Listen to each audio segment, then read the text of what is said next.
MSG में होने वाली है एक हिस्टोरिक टक्कर, Islam Makhachev versus Jack Della Maddalena, striker versus grappler, power versus control. और सवाल सिर्फ एक, किसकी पावर ज्यादा भारी पड़ेगी। और ये फाइट यूएफसी हिस्ट्री की वेल्टरवेट क्लास में सबसे बड़ी फाइट होने वाली है, जहां पे इस्लाम अपनी लेगेसी के लिए लाइट वेट का बेल्ट छोड़ के आए हैं और जेडीएम अपना परफेक्ट यूएफसी विन स्ट्रीक को बचाने के लिए रिंग में उतरेंगे। इस्लाम मखाचेव के प्रो एमएम में और यूएफसी की रिकॉर्ड की बात करें तो उन्होंने टोटल 28 फाइट लड़ी हैं, जिनमें उन्हें 28 में जीत मिली और 1 में हार मिली। और यूएफसी में उन्होंने टोटल 17 फाइट लड़ी हैं, जिसमें से 16 में जीत मिली है और 1 में हार मिली। और इन्होंने 27 विन में 5 नॉकआउट और 13 सबमिशन निकाले हैं। ये तो रहा उनका रिकॉर्ड, लेकिन एक चीज जो उनको सबसे डेंजरस बना रही है इस टाइम पे, उनका यूएफसी में 15 विनिंग स्ट्रीक पे है वो। सांबो का किंग और ग्रैपलिंग का सुल्तान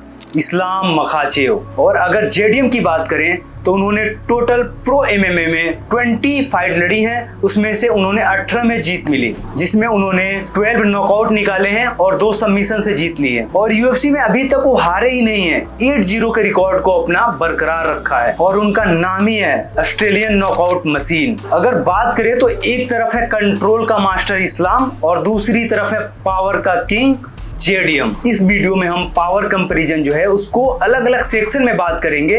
तो सबसे पहला सेक्शन है स्ट्राइकिंग का। स्टेट्स देख के शौक लगता है, जेडीएम का नॉकआउट परसेंटेज 67% है, वहीं पे इस्लाम का सिर्फ 19% है। जेडीएम ने अपने 18 फाइट में से 12 में नॉकआउट निकाले हैं और वहीं पे 27 फाइट में से 5 में इस्लाम ने नॉकआउट निकाले हैं। अगर वहीं पे स्ट्राइकिंग वॉल्यूम की बात करें तो वो भी जेडीएम के ही फेवर में है। जेडीएम का सिग्निफिकेंट स्ट्राइक पर मिनट जो है 6.84 का है, वहीं पे अगर इस्लाम के सिग्निफिकेंट स्ट्राइक पर मिनट की बात करें तो सिर्फ 2.63 है। और नॉकडाउन की बात करें तो जेडीएम का 1.64 पर 15 मिनट के हिसाब से है, जो वेल्टरवेट हिस्ट्री में टॉप 5 में आता है। मतलब यार, अगर खड़ा होते हैं जेडीएम के सामने तो एक बहुत बड़ा खतरा है। जेडीएम हर एक पंच में फाइट खत्म होने वाली पावर रखता है, लेकिन इस्लाम के पास एक हिडन वेपन है जिसे हम स्ट्राइकिंग एक्यूरेसी कहते हैं। इस्लाम के पास 58% स्ट्राइकिंग एक्यूरेसी है, जो कि जेडीएम से भी ज्यादा है। मतलब इस्लाम मारता कम है, लेकिन जो पंचेज लगते हैं वो बहुत क्लियर और क्लीन होते हैं। और इस्लाम के कोच हावियर ने बोला है, इस्लाम 11 साल से स्पैरिंग में दुनिया के बेस्ट स्ट्राइकर को तोड़ रहा है। अगर शॉर्ट फॉर्म में बोला जाए तो ये होगा कि जेडीएम के पास स्ट्राइकिंग ज्यादा है, लेकिन इस्लाम के पास स्ट्राइकिंग सही है। अब हम आते हैं अपने दूसरे सेक्शन की तरफ, जो है कि ग्रैपलिंग। अब आता है असली इस्लाम जोन, ग्रैपलिंग और रेसलिंग। इस्लाम का 3.20 टेक डाउन एवरेज पर 15 मिनट, यानी कि 53% एक्यूरेसी और 90% डिफेंस। मतलब इस स्टेट से ये लगता है कि चाहे रेसलर कितने भी बड़ा हो, इस्लाम के सामने झुक के रहना पड़ेगा। जेडीएम ने टेक डाउन डिफेंस ठीक ठाक दिखाया है, बट उनका ऑफेंसिव ग्रैपलिंग वीक है और यही वीकनेस एनालिस्ट हाईलाइट करते हैं। अगर इस्लाम ने एक भी टेक डाउन सिक्योर कर लिया तो वहां से जेडीएम का गेम टूटना शुरू हो जाएगा। एंड्रयू सैंचेज ने बोला था, I can't imagine JDM stopping Islam's wrestling. और ये बात सच लगती है, क्योंकि केज कंट्रोल, पोजिशनल डोमिनेंस और ग्राउंड प्रेशर में इस्लाम अभी दुनिया का नंबर 1 है। जेडीएम इस्लाम को खड़े खड़े मार सकता है, लेकिन अगर ग्राउंड की बात आती है तो इस्लाम जेडीएम को खत्म कर सकता है।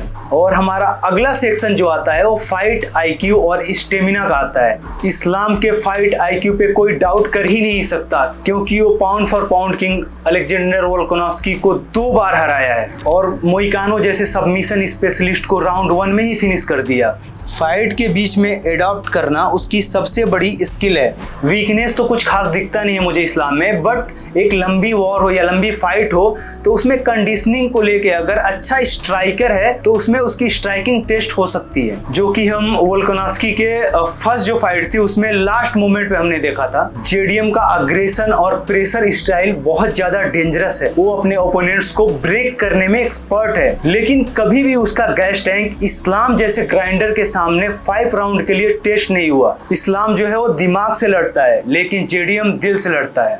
अगला जो हमारा सेक्शन है वो मेंटेलिटी और एक्स फैक्टर है। इस्लाम के लिए ये फाइट एक लेगेसी का पार्ट है। वो अपना लाइट वेट छोड़कर MSG में एक हिस्ट्री लिखने आया है। ये उसका हंगर और बिलीव दिखाता है। अगर वहीं पे JDM की बात करें तो ये फाइट उसके लिए कैरियर डिफाइनिंग फाइट है, और अगर उसने इस्लाम को हरा दिया इस फाइट में तो एक लेजेंड और एक किलर बन जाएगा। इस्लाम का एक्स फैक्टर चैन रेसलिंग और कंपोजर है। JDM का एक्स फैक्टर है नॉकआउट इंस्टिंक्ट और फियरलेस बॉक्सर। हमारा अगला सेक्शन है हु हैज मोर पावर। अगर सिर्फ पावर और पंचेज की बात है तो क्लियरली JDM इस्लाम से बहुत ऊपर है। 67% नॉकआउट रेट, हैवी वॉल्यूम और हर शॉट फिनिशिंग पावर रखता है। लेकिन अगर वहीं पे अगर ओवरऑल MMA पावर की बात की जाए, जिसमें कंट्रोल, ग्रैपलिंग, सबमिशन और फाइट एंडिंग एबिलिटी हर एंगल से इंक्लूड होता है, तो इस्लाम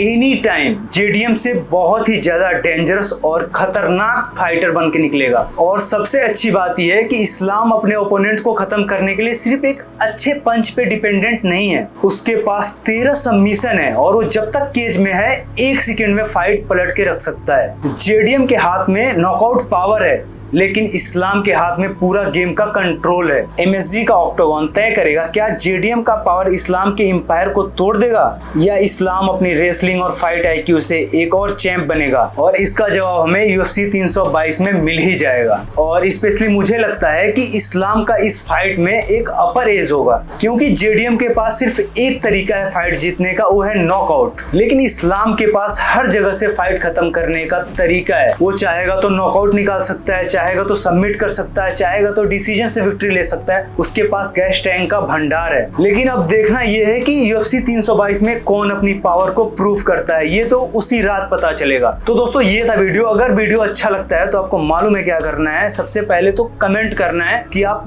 अगली वीडियो किस पे देखना चाहते हैं। और दूसरी चीज, अगर वीडियो अच्छी लगती है तो लाइक करो, अच्छी नहीं लगती है तो डिसलाइक करो। और वीडियो अगर ज्यादा अच्छी लगती है तो सब्सक्राइब करो। मिलते हैं अच्छे वीडियो के साथ, तब तक के लिए बाय बाय।